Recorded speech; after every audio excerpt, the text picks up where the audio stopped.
So speaking of change, there's a lot of change in the media landscape. I interviewed Michael Cass, and he called the situation with agency reviews a tidal wave hitting Cannes.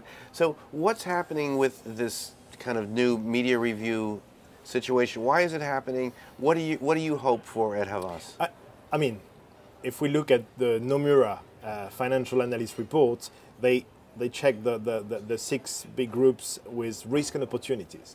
And for Havas, we had 0% risk, 100% opportunities, which is the best place to be honest. So we can only win some business, and we don't know how much. We are not running for 26 billion. We are not that voracious. We are focusing on few targets for which we believe we can be the change agent this client needs. And why did we win so much these last 24 months, onboarding one global client every 2 months, since 2 years now?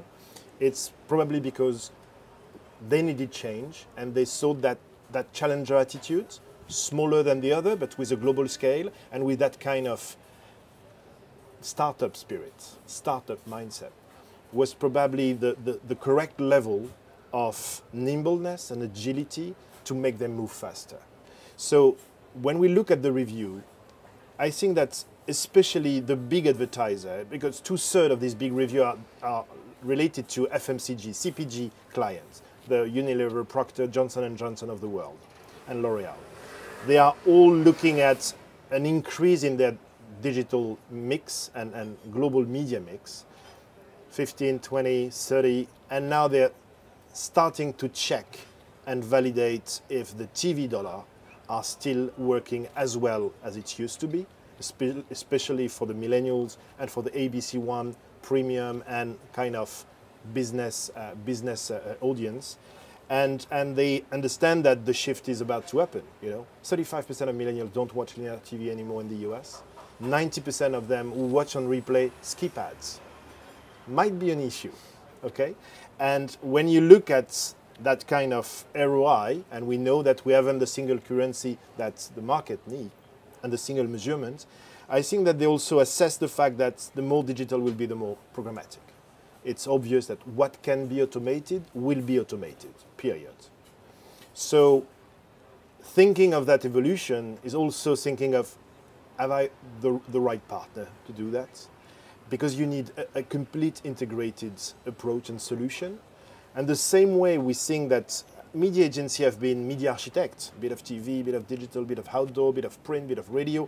All these media are still working absolutely well, despite what you can read. They are still working well when you can fit one media proposition with one brand for one customer audience. They think that tomorrow, and we think we're going to be DSP architect in an addressable world. And that's why we moved 2 years ago in investing massively in that meta DSP architecture.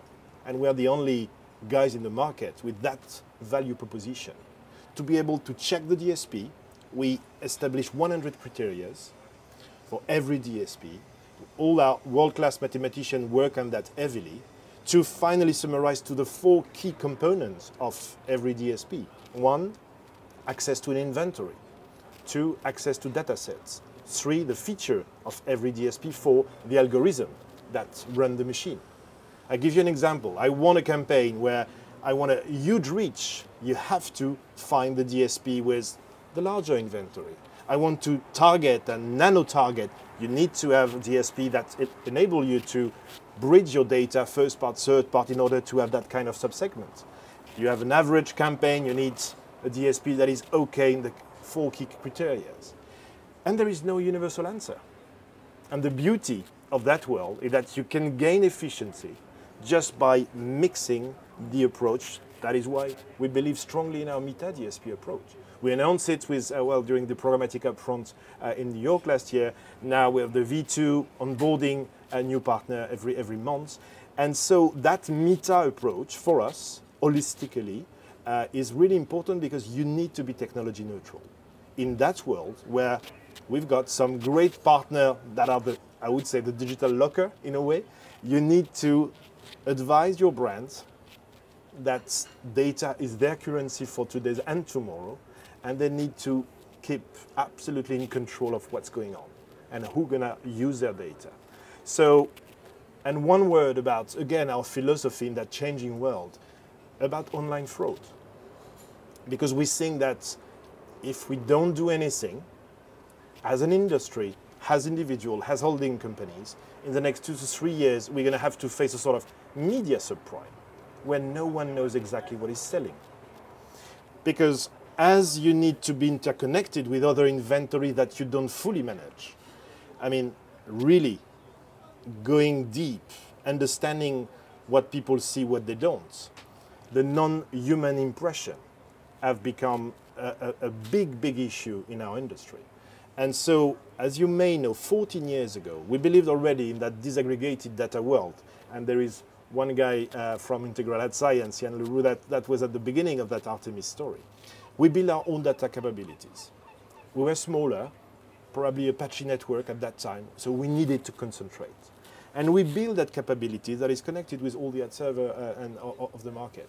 And we went, because of the online fraud, a bit further, partnering with 8 or 9 of the most advanced tech company in brand safety, viewability, brand integrity, to literally build a sort of meta quality barometer with their raw data, and we are crunching and optimizing that to give a view for every media vendor what they are really providing us, because 100% of our digital campaign, whatever the format, are going through Artemis worldwide.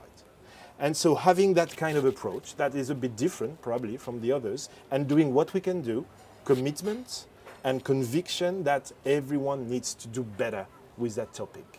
So going back to the media reviews, all these discussions are very interesting in a media review environment, because it's a philosophy of agency, it's an ethos, and it's also how you ask technology to help you solving the problem technology has created in a way. And so it's obviously always cost out, no news, but more and more value in, value in. And we love that. And we love the fact that as a challenger, as the underdog, you know, the guy under the radar, a bit less probably than previously, we can really play agile, innovative solution to help our clients to face disruption. Because, I mean, Mark Andreessen said, and for me it's the quote I love the most, software is eating the world. This is true. Airbnb is eating the hotel chain business without owning any real estate. Uber is eating the cab business without owning any cars. So our clients, who mostly belongs to, I would say, the 1.0 economy, they need to understand how the empire can strike back and how can the Havas rebel can help them, you know? And we are absolutely focusing on creating value and organic growth for our clients. And I think that another key conviction we have is that holistic offline-online view, because I think that today what we need to provide to our client is a very objective view of every dollar invested in marketing, not just in online, as many DMP are getting there. We have a very offline-online approach to that, and what we have developed for some of our clients is outstanding and change completely the conversation. We're not talking about media cost anymore. We're talking about sales. That's the only currency a client understand and love, and how the business can really drive sales.